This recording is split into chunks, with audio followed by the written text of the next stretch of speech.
आज के वीडियो में हम लोग निकट दृष्टि दोष और दीर्घ दृष्टि दोष में अंतर समझेंगे।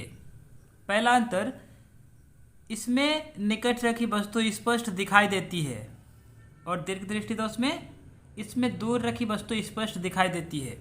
ठीक है। दूसरा अंतर, इसमें दूर की वस्तु स्पष्ट दिखाई नहीं देती, इसमें निकट की वस्तु स्पष्ट दिखाई नहीं देती। निकट दृष्टि दोष में क्या होता है, नेत्र का दूर बिंदु अनंत पर ना होकर नेत्र के पास आ जाता है। इसमें नेत्र का निकट बिंदु सामान्य निकट बिंदु से दूर हो जाता है। इसमें प्रतिबिंब रेटिना पर ना बनकर रेटिना के सामने बनता है। ठीक है। दूर रखी वस्तु का, इसमें दूर रखी वस्तु का प्रतिबिंब रेटिना पर ना बनकर रेटिना के सामने बनता है। इसमें पास रखी वस्तुओं का प्रतिबिंब रेटिना पर ना बनकर रेटिना के पीछे बनता है। पांचवा अंतर, इसका उपचार के लिए अवतल लेंस का उपयोग किया जाता है और इसका उपचार के लिए उत्तल लेंस का उपयोग किया जाता है। ठीक है।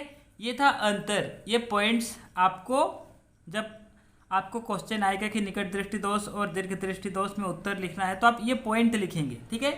लेकिन मैं आपको समझाता हूँ कि ये जो पॉइंट्स है सारे वो आप याद करेंगे, लेकिन आप जब समझा हुआ रहेगा तो आप इसको आसानी से याद करने सकेंगे। ठीक है। तो आप इस चीज़ को अच्छे से एक बार समझ लीजिए। ठीक है। तो होता क्या है हम लोग का, ठीक है, मान लेते हैं कोई एक व्यक्ति है। ठीक है। ये उसका आँख है, समझ लीजिए। ठीक है। कोई एक व्यक्ति है, ठीक है, ये उसका आँख है। तो होता क्या है, हम लोग आँख के सामने से लेकर ये अनंत है, ऐसा समझिए। ठीक है। ये आँख के सामने है और ये अनंत है, मतलब आप जितना दूर देख पा रहे हैं आखिरी से आखिरी सोच सकते हैं वो दूरी है, ये अनंत दूरी है और ये आपका आँख है। ठीक है। तो होता क्या है, आप आँख के एकदम सामने अगर कोई चीज़ रखा है तो आप उसको नहीं देख सकते। तो वो ये 25 सेंटीमीटर होता है। ठीक है। मतलब 25 सेंटीमीटर ये नेत्र का निकट बिंदु बोलते हैं। कहने का मतलब क्या है कि 25 सेंटीमीटर से और सामने कुछ रखा रहे तो आपको वो स्पष्ट दिखाई नहीं देगा। ठीक है। और आपको 25 सेंटीमीटर से लेकर अनंत तक सब कुछ स्पष्ट दिखाई देगा अगर आपका आँख स्वस्थ है तो। ठीक है। अगर आपका आँख स्वस्थ है तो आपको 25 सेंटीमीटर से लेकर अनंत तक सब कुछ दिखाई देगा। ठीक है। लेकिन क्या होता है, कभी कभी ये जो 25 सेंटीमीटर से लेकर अनंत तक जो दिखाई देना हम लोग को चाहिए वो कभी कभी 25 से ये आगे बढ़ जाता है और आपका हो सकता है कि 100 सेंटीमीटर या 200 सेंटीमीटर या 5 मीटर उसके बाद से आपको आगे दिखाई देने लगेगा। मतलब ऐसे क्या होना चाहिए था, 25 सेंटीमीटर तक दिखाई नहीं देना चाहिए था और उससे आगे दिखाई देना चाहिए था स्पष्ट। ठीक है। लेकिन अब क्या हो रहा है, हमको 5 मीटर तक दिखाई नहीं दे रहा है और उससे आगे दिखाई दे रहा है। या फिर 25 की जगह क्या हो गया कि हमको 1 मीटर तक दिखाई नहीं दे रहा है और उससे आगे दिखाई दे रहा है। इस प्रकार से होता है। ठीक है। या फिर कभी कभी क्या होता है कि आपको जो अनंत तक दिखाई देना चाहिए था यहाँ तो 25 ही है। ठीक है। अभी इस केस में, पहला केस में क्या हुआ था कि आपका अनंत से लेकर 25 से लेकर अनंत तक दिखाई देना चाहिए था, वो आपको 5 हो गया था। मतलब यहाँ तो दिखाई नहीं दे रहा था, साथ में आपको और 5 मीटर आगे तक दिखाई नहीं दे रहा था। ठीक है।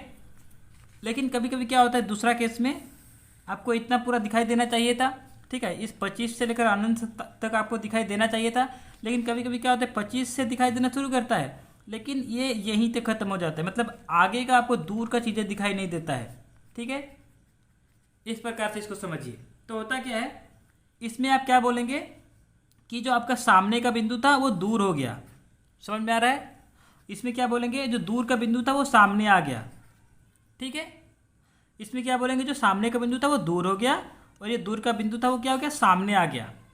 तो इसमें क्या होता है, ठीक है, तो ये एक प्रकार का दोष है और ये दूसरा प्रकार का दोष है। ठीक है। ये तो सामान्य है, ठीक है, जो हम लोग को दिखाई देना चाहिए, ये एक प्रकार का दोष है और ये एक दूसरे प्रकार का दोष है। ठीक है।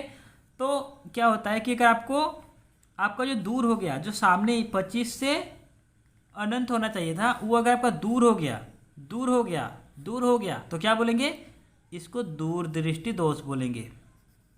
दूरदृष्टि दोष आया समझ में। और अगर आपका जो दूर था वो सामने आ गया, क्या हो गया, सामने निकट आ गया, तो इसको क्या बोलेंगे, निकट दृष्टि दोस। ये दो चीज़ क्लियर हुआ, ठीक है। अब इस हिसाब से यहाँ पे देखिए, यहाँ पे मैंने लिखा था ना, इसमें दूर की वस्तु स्पष्ट दिखाई नहीं देती है निकट में, ठीक है। तो निकट में क्या होगा, ये देखिए दूर की दिखाई नहीं दे रहा है, ठीक है। अब आप इस दो चीज़ को समझ गए ना, अब इसके हिसाब से इस सारे पॉइंट को एक बार दोबारा आप पढ़िए, ठीक है। तो आपको एकदम सब कुछ स्पष्ट समझ में आएगा, ठीक है। और अगर आपको कोई भी दिक्कत है तो आप मुझे कमेंट कर सकते हैं। Thank you.